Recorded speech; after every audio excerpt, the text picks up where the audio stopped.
Amis auditeurs, nous commençons cette émission par un fait d'actualité. C'est la consécration de l'évêque de Wambo au nord de la RDC, Monseigneur Emmanuel. Écoutons ce que le cardinal Fridolin Mbongo dit sur la grâce. Tout est grâce. Et Saint Paul, qui a une avalanche de qualité, reconnaît que tout cela, c'est grâce à Dieu.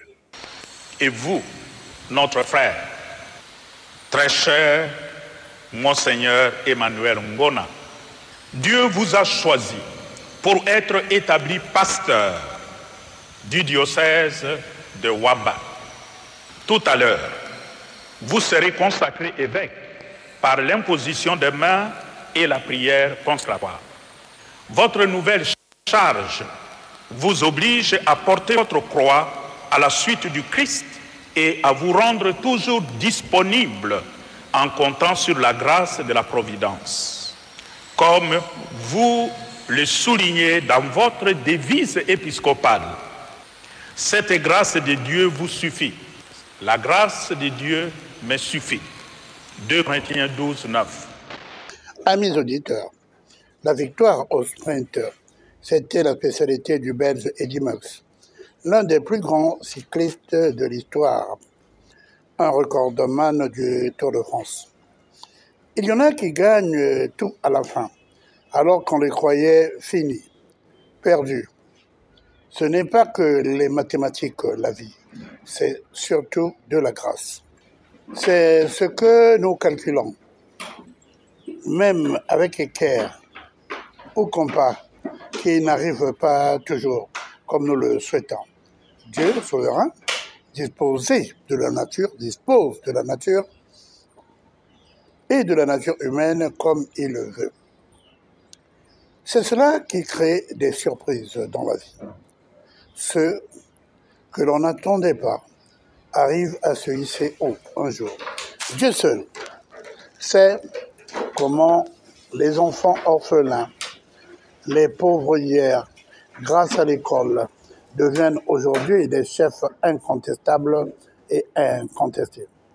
Les présidents de la République d'Afrique, fils de paysans ou de personnes à bourse modeste, ont réussi grâce à l'impartialité de l'État et à la miséricorde du Seigneur. Les grands médecins venus des villages ont réussi aujourd'hui à convaincre le monde que la sagesse réside chez les plus faibles. Dans le monde du sport, les exemples sont multiples et foisonnent. N'ayant que le sport pour percer, les Magic Jackson, Michael Jordan, Edson Arantes do Nascimento, dit Pelé, Tyson Fury, enfant du peuple migrateur, voyageur gitan, Mike Tyson Iron sont des exemples à citer. La grâce, la foi et la santé, c'est le thème de cette émission. Cette émission qui nous arrive en plein milieu du mois de septembre, où les enfants vont se préparer au Congo à repartir à l'école bientôt. Cette émission est dédiée à toutes les femmes commerçantes, les petites et moyennes entreprises, les agriculteurs et éleveurs, les femmes casseuses de pierre dans les carrières de Madibou, les enfants orphelins, les veuves, les malades et les prisonniers. Rien n'est encore perdu, mes amis. Tous, nous sommes irrécupérables un jour. Jocelyn, à toi. Tout mon être cherche d'où viendra le secours. Mon secours est en Dieu qui a créé les cieux. De toute détresse, il vient me libérer. Lui, le Dieu fidèle de toute éternité. C'est par ta grâce que je peux m'approcher de toi. C'est par ta grâce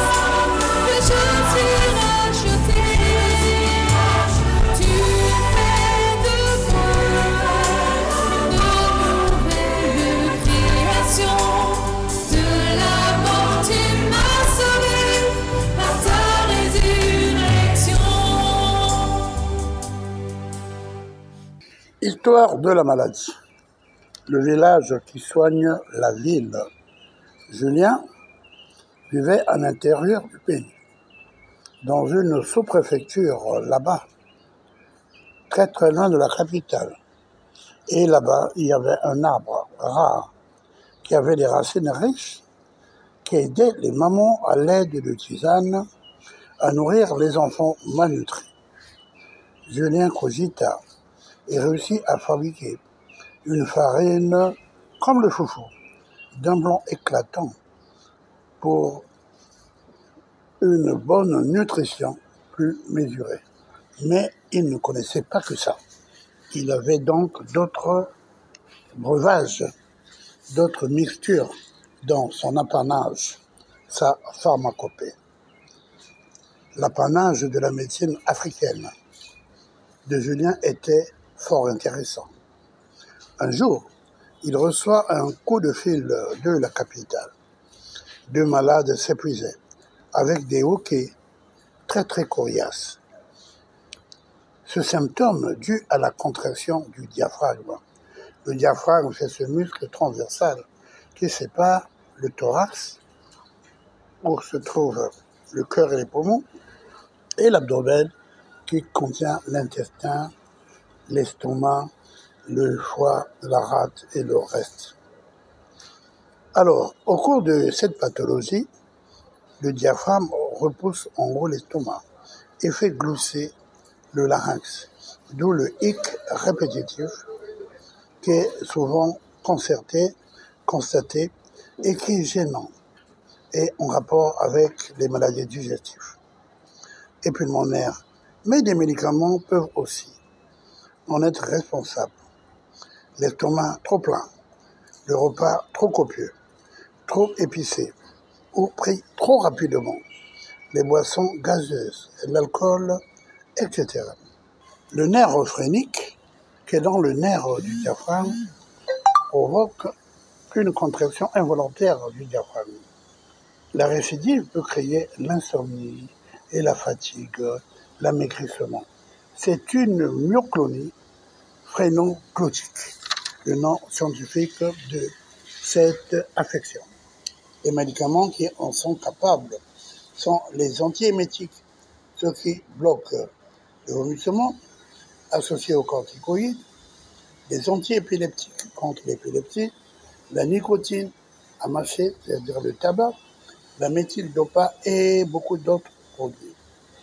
C'est de cette pathologie irritante que souffraient Jules et Philippe au CHU de Gentilville-Macambo City.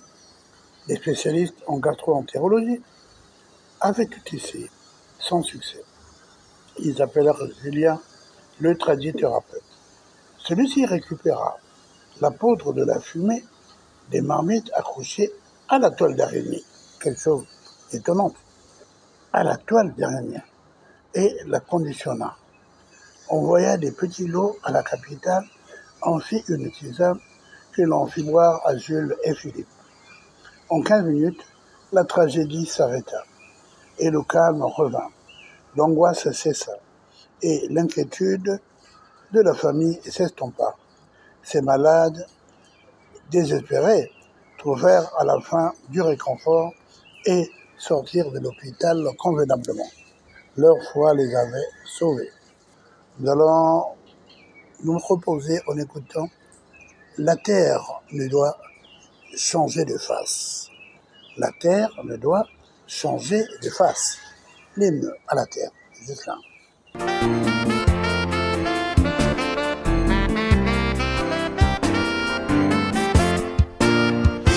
La terre ne doit changer de face. La pollution déchire l'univers. Les gaz de machines, tu les rases. Ils brûlent l'oxygène de l'air. Soyons prudents, clôturons l'incident. C'est évident que cela fait des accidents. Civilisons le monde. Civilisés, nous voulons que l'on entende. La terre ne doit changer de face. La terre ne doit changer de face. Les gaz à effet de serre s'accumulant sur la terre réchauffent la planète et nous tuent en cachette. Le sol, l'air et l'eau vivent autant que notre peau. Ils perdent le bonheur quand ils perdent le bonheur. La terre ne doit changer de face. La pollution déchire l'univers. Les gaz de machine, tu les rases. Ils brûlent l'oxygène de l'air. Évangile selon saint Luc, le chapitre 8, les versets 22 à 25. Un jour, Jésus monta dans une barque avec ses disciples et leur dit, « Passons de l'autre côté du lac. » Et ils partirent. Pendant qu'ils naviguaient, Jésus s'endormit. Un tourbillon fondit sur le lac. La barque se remplissait d'eau et ils étaient en péril. Ils s'approchèrent et le réveillèrent en disant « Maître, Maître, nous périssons ». S'étant réveillé, il menaça le vent et les flots qui s'apaisèrent et le calme revint. Puis il leur dit « Où est votre foi ?» Saisis de frayeur et d'étonnement, ils se dirent l'un aux autres, les uns aux autres, « Qui est donc celui-ci qui commande même au vent et à l'eau et à qui ils obéissent ?» Alors Jésus défie là les lois de tout ce que nous rencontrons comme difficulté. Et cet évangile est au cœur de l'émission Foi et Santé. Cette émission qui doit nous apporter du réconfort dans toutes circonstances difficiles de la vie. Il ne faut pas mettre un point final sur la vie des autres. Ne croyez pas que c'est parce que vous êtes les premiers à l'entreprise que vous êtes forcément le meilleur et celui qui sera toujours là. Même au dernier moment, Dieu peut élever quelqu'un, le tirer d'affaire, le sortir des difficultés. Ne soyez pas surpris que votre infirmier devienne député ou ministre un jour. Ne jugez pas sur l'apparence. Tout le temps de l'histoire sont bons, mais il faut être capable d'en saisir les opportunités. Pour cela, il faut être observateur, savoir trouver les fissures dans l'édifice et être capable de les fermer.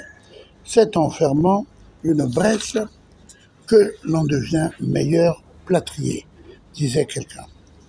Plâtrier de l'histoire, même quand on le voit tardivement. Même quand on voit tardivement la fissure, il faut savoir la fermer. On deviendra alors une référence. Il faut regarder, cogiter et agir. Même au dernier moment, on peut tout gagner. Comme le disait Charles Péguy, que tout commence par la mystique et s'achève par la politique. On a essayé, ça n'a pas marché. Puis on définit un jour des règles nouvelles d'une chose qu'on a maîtrisée. On était venu après, on a vu les failles dans l'édifice, on les a colmatées et fraîchement, on finit par être le maître incontesté. Ainsi, les premiers deviennent les derniers deviennent les premiers, nous rappelle encore l'évangile quelque part, et Jean-Claude Donada va nous le dire encore par sa pensée.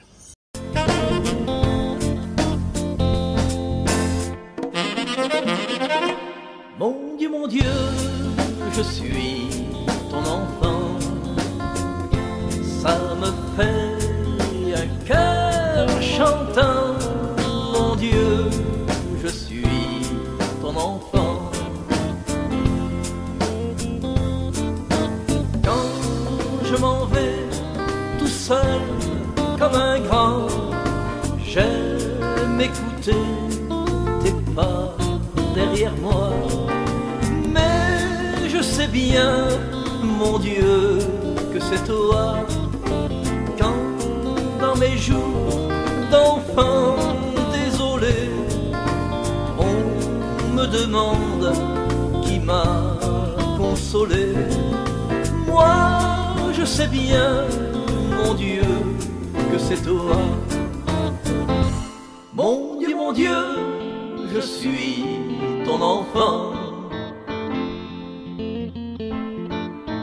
Toi qui m'avais gardé du danger, tu m'as conduit au monde étranger.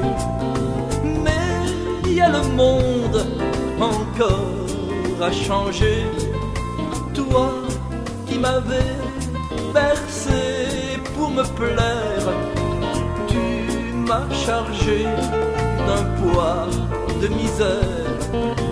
Mais il y a le monde encore à changer. Mon Dieu, je suis ton enfant.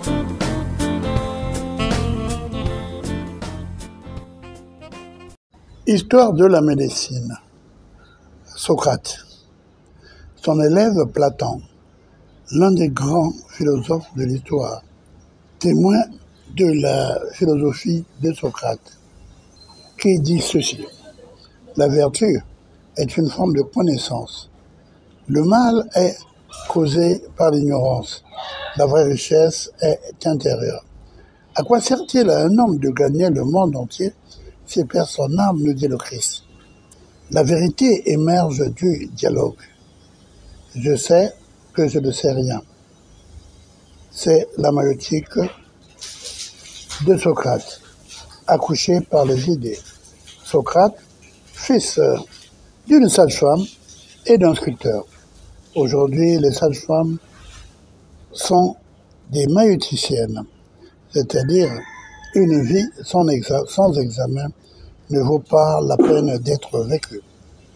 Le temps pique la cité pour maintenir éveillés ses habitants. L'ami, c'est celui qui vous bouscule. Socrate est mort en prenant de la ciguë. Et on voit ce mot comme un passage vers une vie meilleure. La pensée socratique, c'est poser des questions. C'est sa méthode d'enquête critique qui a inspiré la pédagogie et l'éthique et même la politique d'aujourd'hui. Modèle de l'intellectuel engagé, il inspire aujourd'hui ceux qui remettent en question le statut quo. Socrate façonne les artistes, peintres, les paysans, les philosophes, les politiciens, les politologues et pourquoi pas les tradipraticiens. Le procès de Socrate nous rappelle le droit de l'expression de tout citoyen. Dans l'époque où l'information foisonne, mais la sagesse fait défaut, l'enseignement de Socrate nous apprend l'importance de l'introspection et de la poursuite de la vertu. La véritable sagesse réside dans la reconnaissance de notre ignorance, la volonté d'abandonner nos croyances ancrées, le courage de vivre selon nos principes. Quelquefois, suivant les tendances sans trop réfléchir. Sagesse, courage, face à l'adversité, méthode de questionnement sont des piliers de la pensée socratique. Questionnement critique. Être un temps dans la société pour poser des questions difficiles. Remettre en question le statu quo. La philosophie n'est pas un luxe intellectuel, mais une nécessité vitale pour une civilisation saine. Oser douter, oser questionner. C'est souvent dans le doute et l'incertitude que nous trouvons les graines de la véritable sagesse. Socrate le joueur, chanteur, fumeur, artiste, footballeur, voilà, décisif. un footballeur en couleur pour une équipe en noir et blanc. Et blanc, les Corinthiens. Philosophe et engagé, crée la démocratie des Corinthiens. Vous comprenez que j'ai fait le lien entre le Socrate grec et le Socrate footballeur brésilien. Donc, voilà. Il vient unir un peuple massacré par la corruption. Docteur Socrate, alors c'est le médecin, psychiatre, magicien du ballon, spécialiste du pénalty et de la talonnade magique. Alors, le style et la grâce de ce sportif n'ont pas pu éteindre son goût du vin, qui fait de lui un alcoolique malheureusement. Hélas, footballeur longiligne de 1m93, contrôle le ballon avec ses jambes maigres comme a pu dire un entraîneur, comme le fait l'araignée pour bâtir sa toile. La talonnade, c'est sa signature. Pelé disait que Socrate jouait mieux vers l'arrière que les autres vers l'avant. Voilà, Socrate, que ce soit le philosophe, que ce soit le footballeur ou médecin, ont laissé un système ouvert, collaboratif, de recherche et d'action. Système ouvert, collaboratif, de recherche et d'action sur les techniques d'information, de communication, et cela donne socratique.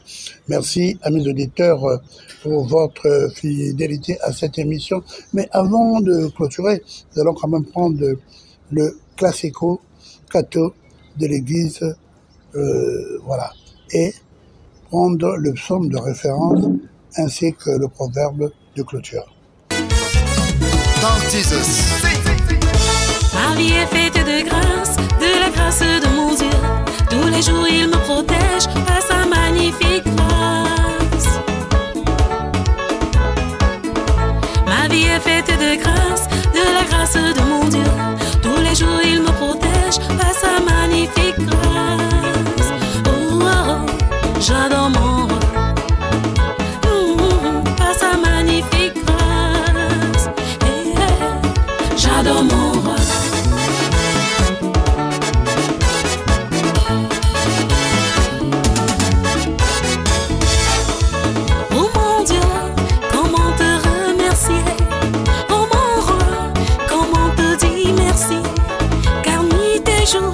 Tu veilles sur moi, j'adore mon roi, oh, oh, oh, par sa magnifique grâce, j'adore mon roi.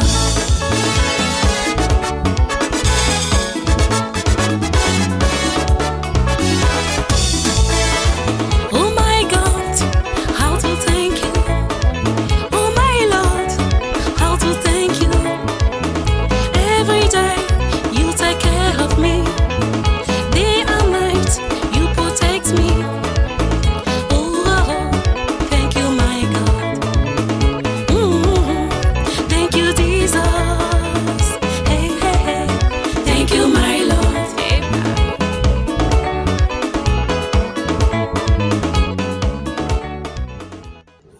C'est le premier psaume du livre des psaumes.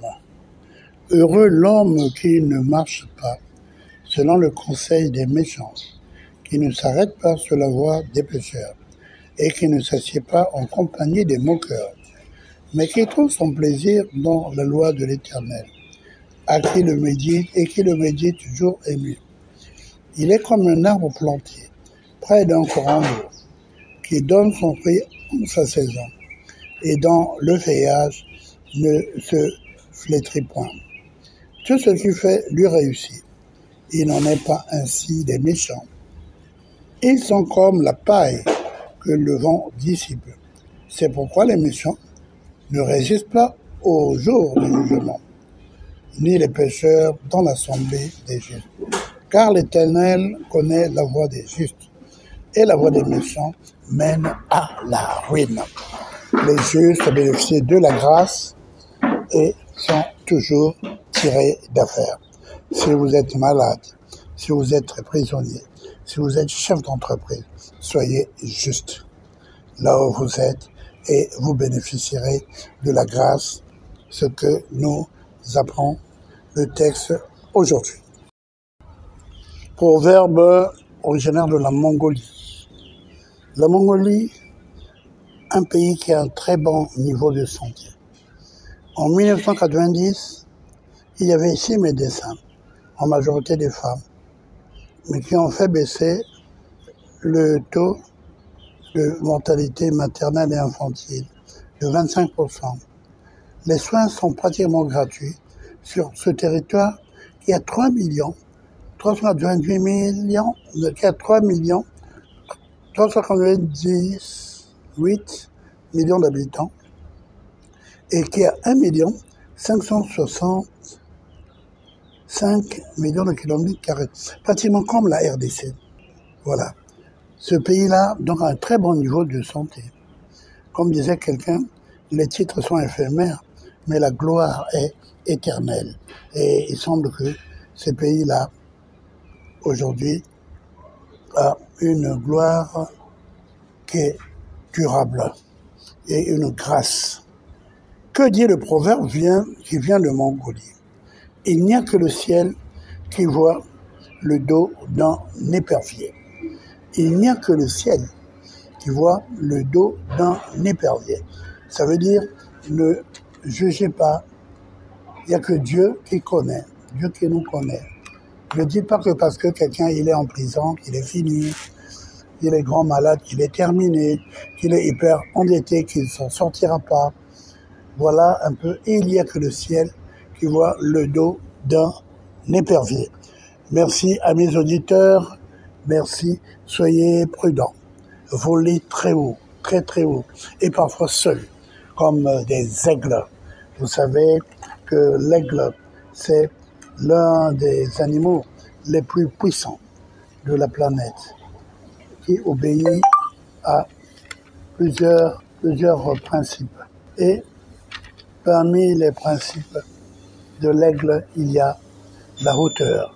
Prenez de la hauteur. Ne forcez rien. L'aigle vole très haut. La rubrique découverte nous a permis de découvrir ce passage sur l'aigle. Les aigles volent seuls. Ils volent très haut. Votre vision, c'est votre rêve. Ne vous façonnez pas avec celle des autres et ne vous laissez pas façonner par celle des autres.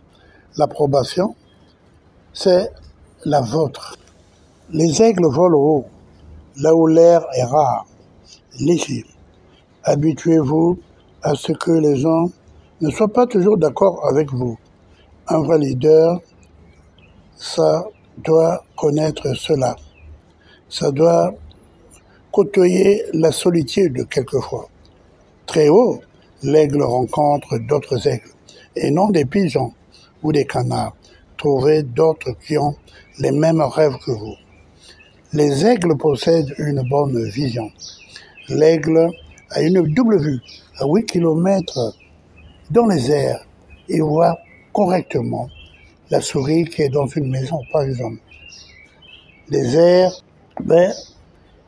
il a une bonne vue, mais une seule vision. Concentrez-vous sur une seule chose. Ne soyez pas des touche-à-tout. L'aigle ne quitte pas la cible jusqu'au bout, jusqu'à ce qu'il frappe. Les aigles ne mangent que de la nourriture vivante et fraîche. Évitez les informations anciennes, mortes, dépassées. Accrochez-vous à l'actualité. Les gens autour de vous, c'est souvent l'ancienneté, la nourriture qui n'alimente que des ragots, mais qui ne développe pas vos rêves. Protégez votre vision. Les aigles testent toujours avant de faire confiance. Avant de s'accoupler, la femelle descend au sol et ramasse une brindille. Il ment en montant, la donne au mâle et la retire et la jette. Et le mâle doit être capable d'aller récupérer cette branche en plein vol et remettre à la femelle, et le jeu se reproduit au moins 5 fois. Le mâle doit montrer sa capacité à gérer beaucoup de choses. Donc, testez les choses avant de vous engager. Testez les gens. La confiance, c'est le résultat du temps. Les aigles aiment la tempête. Les défis sont bons pour un leader, un rêveur. La tempête doit être une opportunité pour se détendre. La fureur de la tempête pousse l'aigle à déployer ses ailes. La tempête propulse l'aigle. Les difficultés vous boosteront vers le haut. Peu importe vos difficultés, la tempête, c'est pour que vous voliez encore plus haut. Les aigles grandissent jusqu'à atteindre 2 mètres. Les défis testent votre détermination. Les défis rendent l'aigle fort. Utilisez les difficultés pour être meilleur. L'aigle se prépare à la formation. L'aigle investit du temps pour le développement des autres. L'aigle construit un nid sur un endroit froid, dans une montagne. Il met des épis, puis des branches.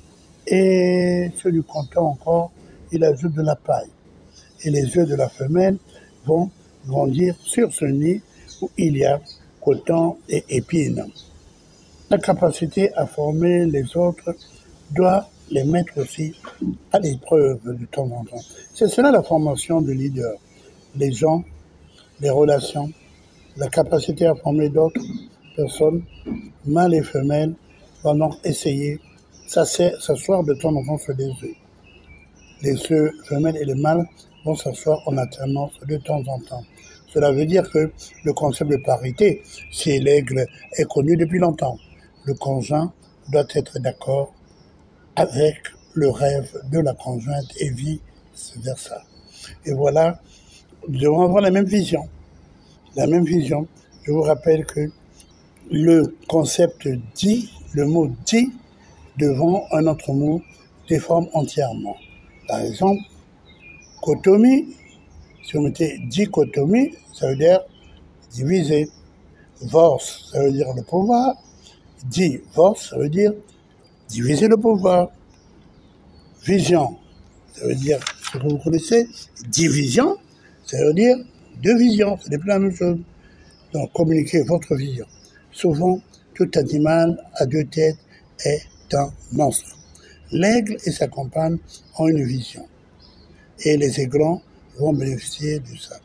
Voilà un peu ce que ce dernier chapitre de l'émission Foi et Santé a voulu vous apporter. Gardez-vous vigilants. Comme des aigles, préparez vos aiglons. Alors nous sommes nés pour accomplir des grandes choses. Mais souvent, nous avons peur de faire le pas. Nous avons peur de rentrer dans l'équipe de l'aigle, l'Eagle Time. Dites-vous un jour, c'est le moment de voler. Maman aiglon met les aigles sur ses ailes, puis les fait tomber dans le nid, sur les épines. Et il y a des blessures qui vont être sur leur corps. Les épines sont dans les difficultés et vous devez vous dire, c'est le moment de voler. La mère aigle lâche les aiglons qui sont récupérés par le vol, par le père, comme il le faisait autrefois avec les brindilles. Et le père et la mère, vous voyez un peu cette symbiose-là, cette symétrie-là, cette symphonie-là, de gestes entre le mâle et la femelle, et ils amènent les aiglons plus haut pour les entraîner à sa chute et à leur relèvement, et petit à petit vont voler. Enfin, l'aigle se renouvelle et refait surface. Toujours dans un endroit calme, il va chercher le réconfort. Comme nous devons chercher le réconfort vers Dieu de temps en temps. Dieu donne courage, renouvelle la vision.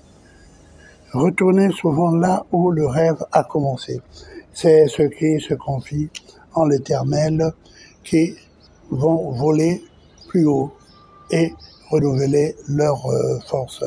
Voilà, mes auditeurs, nous allons enfin terminer avec cette émission qui s'appelle La grâce, la foi et la santé. Merci à tous ceux qui nous écoutent là, dans le monde des internautes.